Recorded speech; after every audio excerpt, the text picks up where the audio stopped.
O panoorin natin to ha. Hiram tayo ng video kay Boss Dada TV. Si Percy napikon dahil pinagtawanan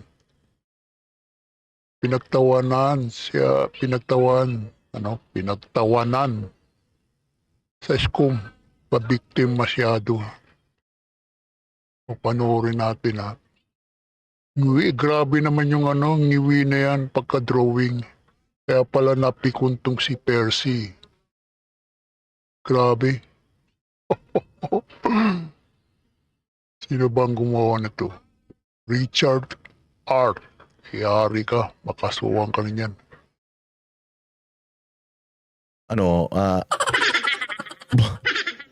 Pwede may retoke siguro yan, Percy. O kaya maganda, 'di ba? Tabingi, ganon, 'di ba? Nakaganon. Ipahiwa mo 'to para pumantay. Para pumantay pa yun. Sabagay, tama siguro. Para pumantay kasi bandang kanan yung para pantay siya, no? Tama yan. Tama yung advice ni Boss Dada.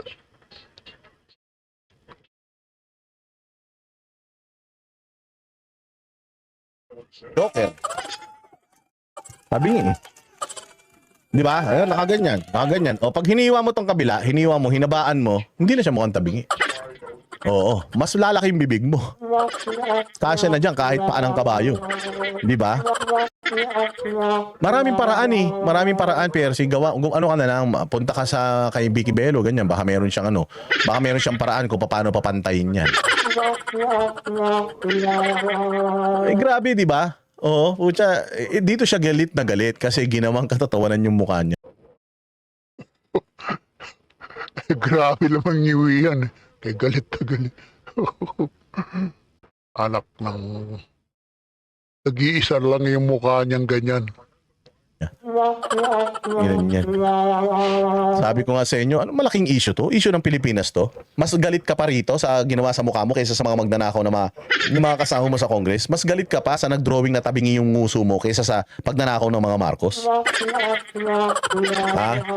Sabi ni Breck, naratingin ko, Boss Dada, pag ginawa mong AI yan, maghahang. Oo, pag nilagay mo AI, please,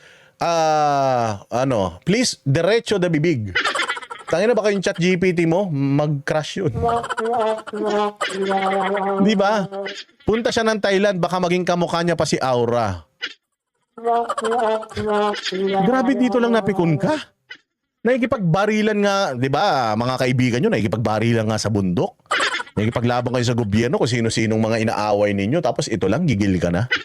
Sa ano ka bata? Post ng social media page na Richard Art, ginuhit nito ang mambabatas. Pero eto nga, exaggerated ang bahagi ng... Exaggerated daw. Tangina naman kasi ito si Richard. Exaggerated. Palagay ko si Julius yan natatawa yan eh. Palihim na natatawa.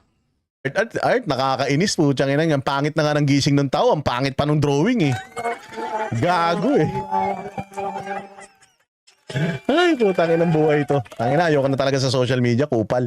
Ayoko na. Tangina niya, tigil na natin to. Nagkakasala tayo, bis mapunta tayo sa langit, baka mapunta tayo sa purgatorio, sabihin ni Jesus. Ay, gago talaga kayo. Ngayon yung pangit na yung tao, ginanyan nyo pa. Ang papangit naman kasi talaga ng mga dilawan. Putang ina, sobrang papangit. OG Diaz. Putang ina, konti na lang eh. Si OG Diaz, ganito naman. Si OG Diaz, si Llamas, si Granada, si Franz Castro, si De Lima, si Kapunan, putang inang lahi ng mga yan. Dapat yung mga lahi ng mga yan, yung mga natatandaan nyo ng mga unang panahon, yung sinisibat. Yung lahat ng barangay may mga hawak-hawak na sulo, tas papunta sila sa bahay. Bahay ng mga engkanto yan. Sunugin. Dapat ganun eh, no? Nung unang panahon, ganyan eh. Si Luistro. Putang ina si Chua. Si Terry Ridon. Putang ina, ano ba yan? May Yung Chihuahua, yung nagpatayo ng barangay hall sa Bagketa para lang makakurakot. O si Ridog, yung malaking butas ng ilong. O si Luestro naman, yung si Laway. Grabe. Yung asawa niya ng rape. 2 beses pang ng rape yung asawa ni Luistro. ano ba, meron bang pagkadilawan ka, kailangan ba talaga, putya, mukha kang hayop? Hindi ko magets eh. Oh. Hindi ko talaga magets eh. Bakit ganyan ang mga itsura nyo? Ba't pare-pareha? Si Jokno naman, putang ina, si Jokno, ang gastos sa toothpaste. Si Jokno, putang ina, galit na yung mga kamag-anak niya. Paano? 2 araw pa lang, ubos na yung toothpaste sa kapal ng ipin niya. Labo.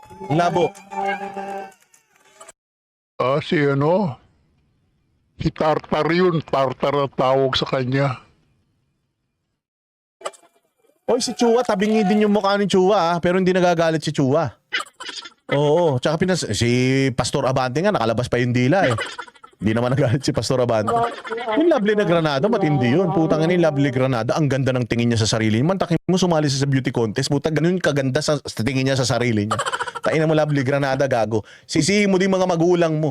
Pinaglihi ka sa sandok na sira. Tarantado ka. Windel, good morning. Nakaabot din. Mabuhay ka dyan sa Amerika. Oo, tanginang yan. Pinaglihi sa sandok na sira. Ito si Lovely Granada. Ang tingin niya sa sarili niya maganda. Ganun, i-embrace mo kasi. Pero si Sendenya. I-embrace mo. Pangit ako. Araw-araw ulitin mo. Pangit ako. Tabingi ang nguso ko. Araw-araw. 10 pagising mo, bago ka tumingin sa salamin, ikondisyon mo na yung utak mo. Pangit ako. 10 beses, tas tabingi ang bibig ko. Para pag dilat ng mata mo, ine-expect mo na, hay, totoo. Akala ko na nanaginip lang ako. Diba? Dapat ganun. Para hindi ka na nasasaktan sa mga ganito. Ako sinatawag sa akin, nog-nog, negro, libag. Ano pa pinagtatawag sa akin? Wala naman. Ang hamon lang ako suntukan. O, putang ina mo, likabugbugan tayo. Ganun lang. Pero yung demandahan, may gagastos ka. Your Honor, sumama po ang loob ko. Bakit? Dinrawing niya po ako. Yung drawing niya, sobra namang tabingi eh. Pwede namang konti lang eh. Putang ina, sinobrahan naman niya. Mont Bonac. Sumobra. Aray ko, sumasakit sa tiyan ko katatawa. Sobrang ngiwi. Aray. Kaya pala kakasuhan yung yung nag-drawing nito eh. Sino ba nag-drawing? Si Richard Art daw. Bruce, shoutout sa'yo. Pwede naman konti lang. Sinobrahan naman. Drawing nga eh. Paano kung di marunong mag-drawing yung tao? Ganyan talaga yung drawing niya. Tsaka parang parehas naman. Kau naman, nagalit ka naman. Bibig ni Sendanya. Sabi naman ng mambabatas, hindi na bago ang mga paninira at pag-atake sa kanya. Di na pala bago eh. Luma na pala yung mga pag-atake sa'yo. Bakit napipikon ka pa? Mapikon, boss. Oh, luma na pala eh. Huwag kang mapikon, tsaka huwag kang balat sibuyas. Upal ka, balat sibuyas. Bawi-bawi na lang. Hanapin mo yung mukha niya. Yung nag-drawing sa'yo, i-drawing mo din. Itabingi mo rin yung mukha niya. Kung gusto mo, i-rearrange mo yung mukha niya. Yung isang mata niya, ilagay mo sa tenga. Yung tenga, ilagay mo sa mata. Yung ilong, lagyan mo ng bibig, ganun. Gayahin mo din para quits kayo. Putang ina, daming problema ng Pilipinas, pero si Sendenya.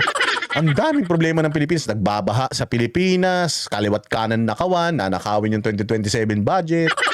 Tapos hindi pa makulong-kulong tong hayop na Martin Romualdez na ito. Tapos si Boying Remulla, inaabuso pa yung kapangyarihan. Pucha, sa dami, gusto mo, ikaw ang asikasuhin. Ang daming kaso sa Pilipinas. Pucha, namamaril na yung mga estudyante sa Ateneo. Gusto mo, ikaw ang bida. Gusto mo, ikaw yung alagaan, arugain, kawawa ka naman. Ang daming namatay sa baha. 20 mahigit ang namatay sa baha. Ilan ang namatay doon sa Barinas sa Zamboanga. Tapos gusto mo, puta yung bibig mo, pag-usapan natin. Abnormal. Anak ng tinapay, hindi na daw yan bago. Ilang taon ko nang pinalalagpas ang araw-araw na paninira at personal na pag-atake sa akin, online man o offline. Hindi na ito bago, pero may hangganan ng lahat. Ano? Umalis ka na sa gobyerno para yun ay hangganan. Umalis ka sa gobyerno. Oh, umalis ka na sa gobyerno. Mag-resign ka na. Balat sibuyas ka. Ina mo talaga? Wag kang magpa-interview. Kaya pag nagpa-interview ka, i-blur mo yung mukha mo. Para hindi makita ng tao. Nagsasabi man lang totoo ang tao. Ang netizen, pag sinabing pangit ka, pangit ka. At saka, grabe ka naman kasi persistent niya. Meron ng filter eh. Hindi kaya ng filter yung mukha mo. Utang na baka pati yung Meta i-demanda mo.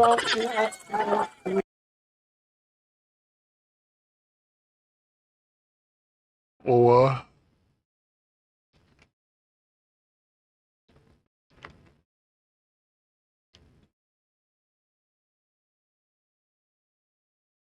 Para yun ay hangganan. Umalis ka sa gobyerno, wag kang magpa-interview. Kaya pag nagpa-interview ka, i-blur mo yung mukha mo. Para hindi makita ng tao. Nagsasabi man lang totoo ang tao. Ang netizen, pag sinabing pangit ka, pangit ka. At saka, grabe ka naman kasi persistent niya. Meron ng filter eh. Hindi kaya ng filter yung mukha mo. Utang na baka pati yung Meta i-demanda mo. Pucha kung si Rob, tama ka dyan, Bright Naria. Kung si Erap ay si FPJ, puno na ang salop. Oh, puno na ang salop. Dapat nakalusin. Puchang ina. Pangit na yung salop. Ayop yan. Huwag ganun, boss. Sobra ka naman eh. Grabe naman kayo. Si Vice Ganda nga, grabe nga si Vice Ganda, si Jessica Soho, kung alipustahin ni Vice Ganda, di ba, Meme Vice ka? Di ba idol mo si Meme Vice, di ba? Tuwan-tuwa ka kay Meme Vice, di ba? Pagka si Meme Vice nga, araw-araw ginagawang kabayo yung mukha ni Meme Vice, hindi nga nagrereklamo si Meme Vice. Bakit? Kasi alam niya, mukha siyang kabayo talaga, kaya gumawa siya ng pelikula, Petrang Kabayo. Kasi alam niya, kaya nga, si Vice Ganda, mukhang kabayo naman. Nagdidimanda ba yan? mukha siyang kabayo.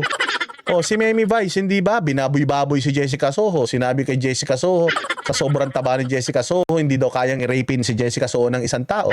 Kailangan daw pag ni-rape si Jessica Soho, isang buong barangay.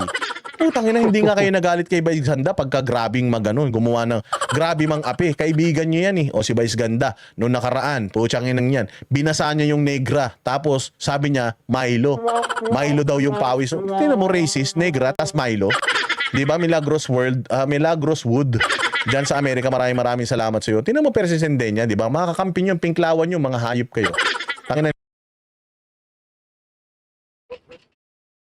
Boss Dada TV panoorin nyo na lang, ipagpatuloy nyo lang kasi 10 minutes lang yung audio na video natin.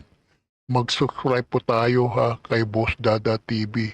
Like and share Sana hindi tayo makopyright ni Boss Dada.